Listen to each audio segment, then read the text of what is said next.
Trump became the first American leader to address the nation's parliament in nearly a quarter century. He mainly focused on North Korea, warning the regime of the dangerous path it's on and calling on countries including China and Russia to fully implement UNSC resolutions. Kim Min-ji has the highlights from that speech. Trump's address to the National Assembly, the first by a sitting U.S. president in 24 years, was relatively reserved with no surprises. But he did send a stern message to North Korea during his speech, which lasted over half an hour. Trump said the weapons that Pyongyang possesses are not making the regime safer, but putting it in grave danger. Every step you take down this dark path increases the peril you face.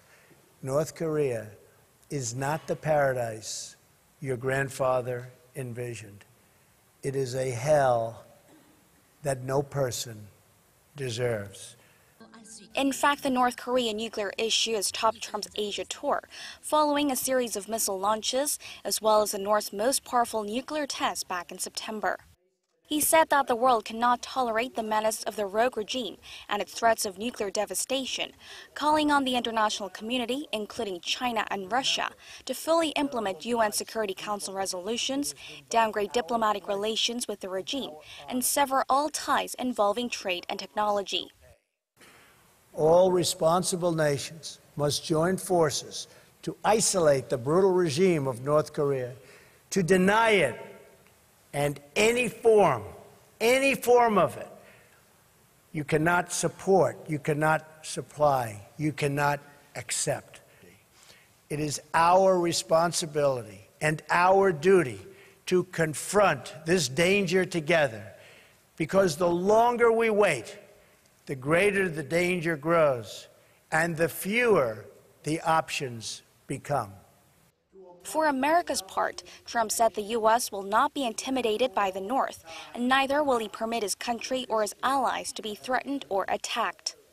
The U.S. leader warned Pyongyang that while America does not seek conflict or confrontation, it will not run from it.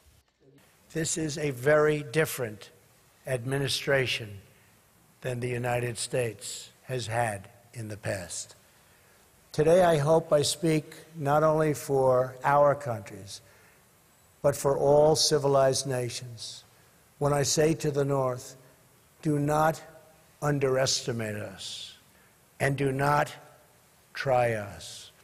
However, Trump did say that the U.S. will offer Pyongyang a better path should it cease its threats and dismantle its nuclear program, despite the crimes it has committed.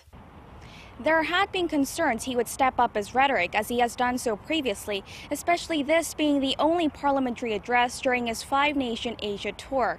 It instead was more or less in line with comments he made Tuesday during summit talks with President Moon Jae-in, in which he called on North Korea to come to the table and make a deal. Kim Min-ji, Arirang News.